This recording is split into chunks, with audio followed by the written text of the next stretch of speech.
guys, it is Tristan with Nerdette's NewsStand, and I want to talk about the newest episode of Stargirl. Now, it is titled Shiv Part 2, and we did have the first of this introduction when it came to Cindy's character as Shiv last week. Basically leaving off on them having a dramatic fight, Sir Justin coming in, saving Stargirl, and Pat taking off with Courtney. Now, this starts us off with Pat crashing his car into a lamppost. Mind you, there are a couple weird, timing things off in this episode. First off, the speed for this is absolutely ridiculous. He crashes it when he's doing like 90. Come on now, let's be real. That's way too fast for the injuries that we see on Courtney. And he does it after he's already dropped Courtney off at the hospital. So like I said, there's a few weird timing things that could just be my OCD brain looking way too much into this. But regardless, it was a really good episode. I was really, really entertained by this episode. But what worries me as of right now is the fact, obviously spoilers, but that it was renewed. But it was only renewed for the CW. And that's worrisome because I don't like the CW shows. I don't think they do a good job. I don't think Greg Berlanti is near as talented as Jeff Johns. But we'll have to see. I'm going to stick with it because I really am enjoying it thus far. I just don't want to see it go by the way of CW. Plus, I also really enjoy DC Universe. I read hundreds of books a month off of there for, I think it's $7. But still, regardless, that has nothing to do with the episode. So, then we see Jordan and Barbara. They had gone on a little excursion for their newest project that Barbara had, is basically being, front and center of, and they're at dinner, and we see Jordan leave. And that is when Barbara gets the phone call about the car accident, and immediately, of course, her daughter was just in an accident, rightfully so. She leaves and heads home.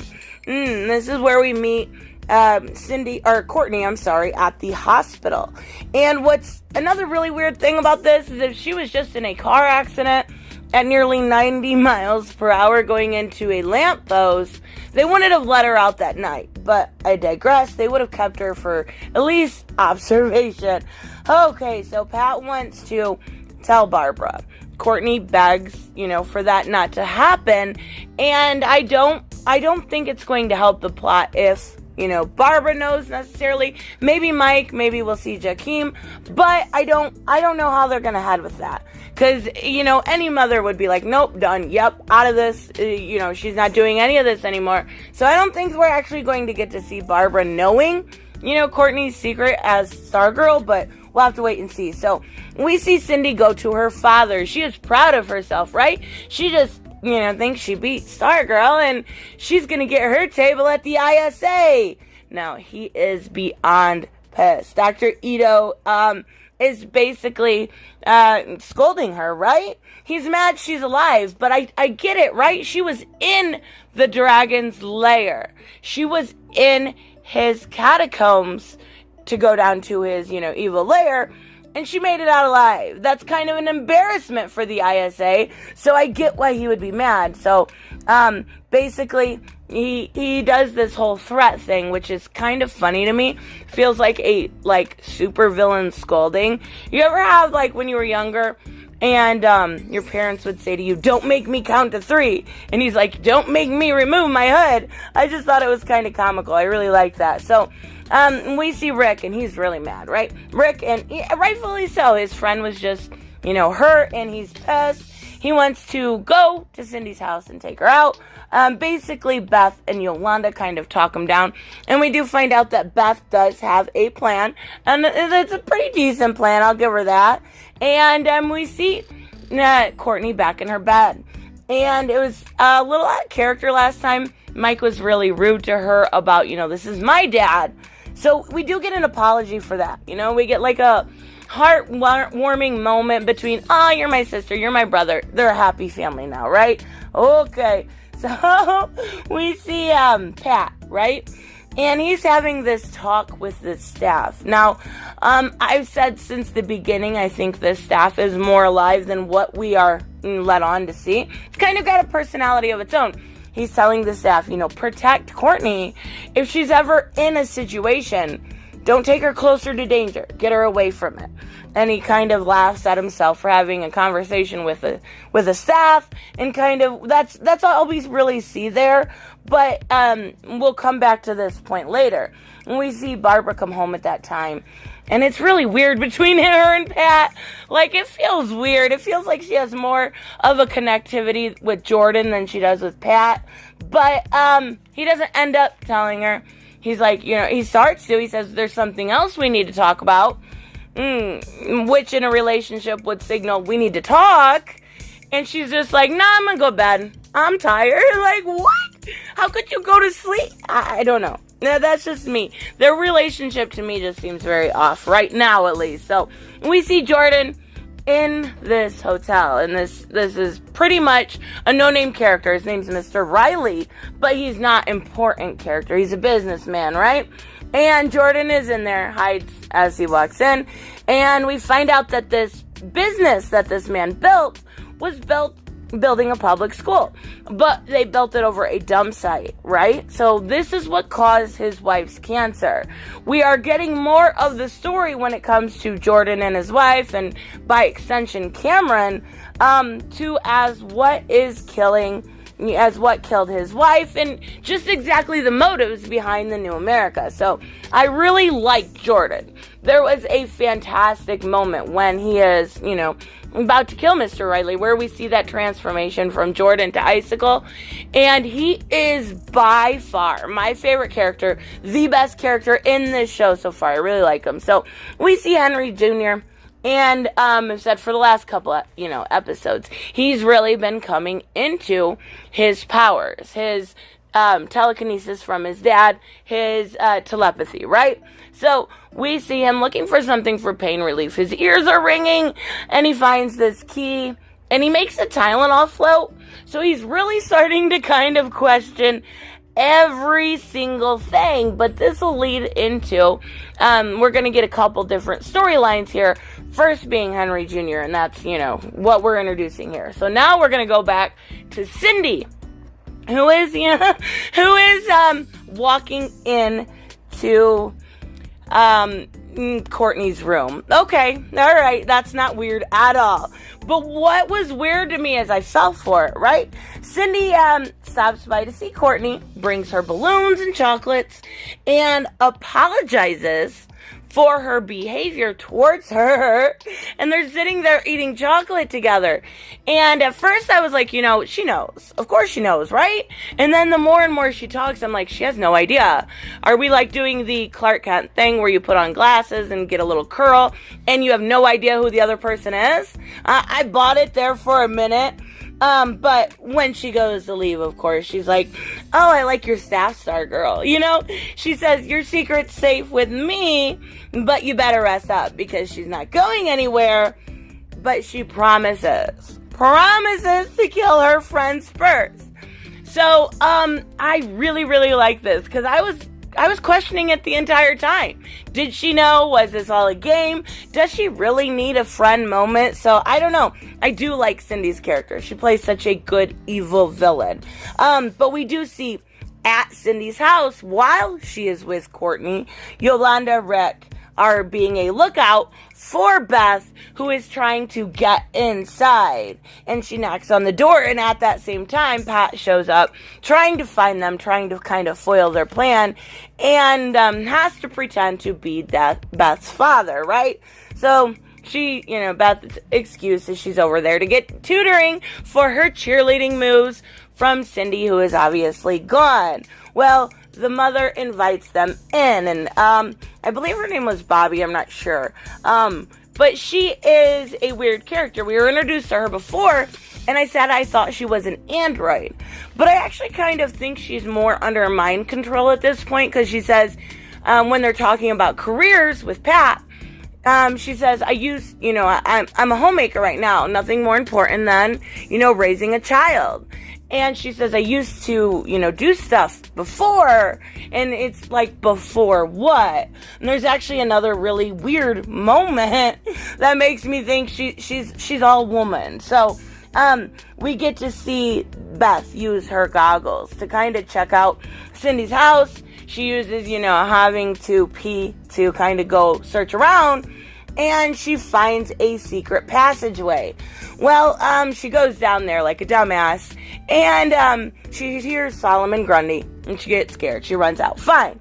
She leaves these tunnels, and she still needs something. She still needs something to go off of to figure out this mystery of who Cindy is, who her father is, what her connection to the ISA is. And she goes into Cindy's room.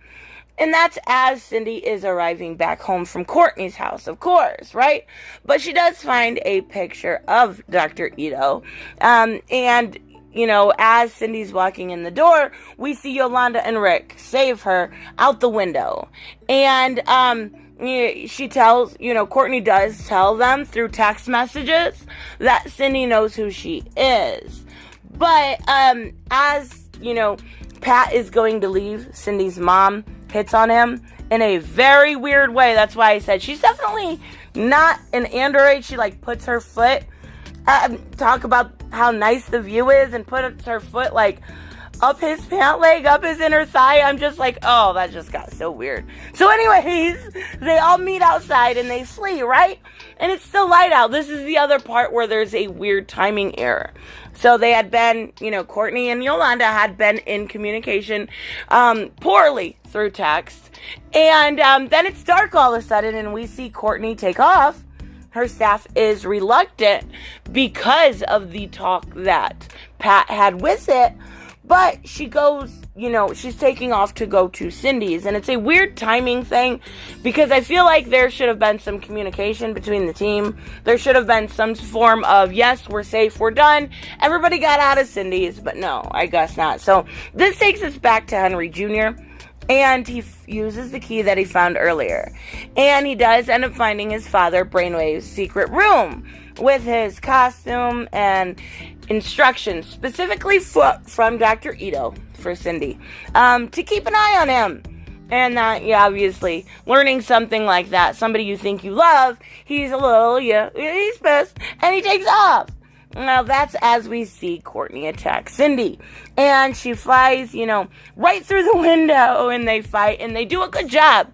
The choreography in this is so well done, and I really do enjoy it. But then she flies, sends Cindy right out the window as Henry Jr. is just so happened to be driving by, and he shows up. So we have everybody together, and Cindy almost is about to kill Courtney, right? She's got her shivs out, and we hear Henry is reading both of their minds at the same time, and it's kind of overwhelming him. It's more than kind of overwhelming him. It's getting him to the point where he can't take it anymore, and he projects this blast.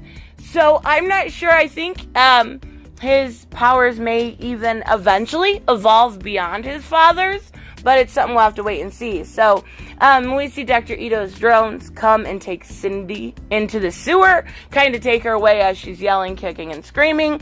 And Courtney goes to look for her, and Henry Jr. is right there reading her mind. He hears everything. He knows, Stargirl is Courtney. He knows about the JSA. And, he takes off, but Dr. Ito sees him take off through his surveillance system, and he realizes, finally, that Henry has his powers of his father, right? So I think this is going to be used since, Henry, Brainwave, is still in a coma. They can use Henry Jr.'s power as, mind control and be able to use that with the satellite we've talked about in previous episodes. And I think what they're going to do is similar to what we've seen in the comics, but use that, satellite maybe as some sort of projection of being able to control his powers and control other people. So I'm not exactly sure. But one thing this episode did show us was that Courtney hasn't learned a whole lot. Courtney hasn't learned really anything. And I talked last time about how she finally was maybe on the right path to learning responsibility, right? Well, obviously not if she went into Cindy's house, like, just blazing. She didn't learn anything. We also kind of learned that the whole team needs communication. We were supposed to get this training montage, and we haven't really seen much training whatsoever. Maybe a little bit, but nothing over the top. So I think that's really where they need to head. Because if you want to make this as a team and, as a good team, they need training. They are all over the map. And at this point, they're not going to be able to take anything on when it comes to the ISA towards the end of this season if they're not a little bit better put together. But it was a fantastic episode. I really love this show. Just please, CW, keep it good. Keep Jeff Johns on it. Whatever you have to do, just do not change it when it switches over. Because I really want to see season 2 just as good as season 1. And it's such a shame that we even have to worry about that at this point. But even so, of course, let me know what you guys thought about this episode or about this show in general, if you're enjoying it or if you're even watching it. So I will see you guys in the next one. Bye-bye. Hey guys, I want to give a huge shout out to my Patreon and subscribe stars. You guys literally make this channel possible. Huge thank you to Cage the Mick, Robert Mick Twiz, Black Knight Fool, Brucey, Chris Z, David L, David Rafford, Jeffrey Allen Carnes, Mighty Balls, Mike Buckner, Maizen Barbosa, Ruskar, Ryan Decker, Robert Hoffman, and Doc Holliday. You guys are absolutely amazing, and thank you so much for all your support. Don't forget on the way out to like as always if you enjoy the content and hit subscribe. And I will see you in the next one. Bye-bye.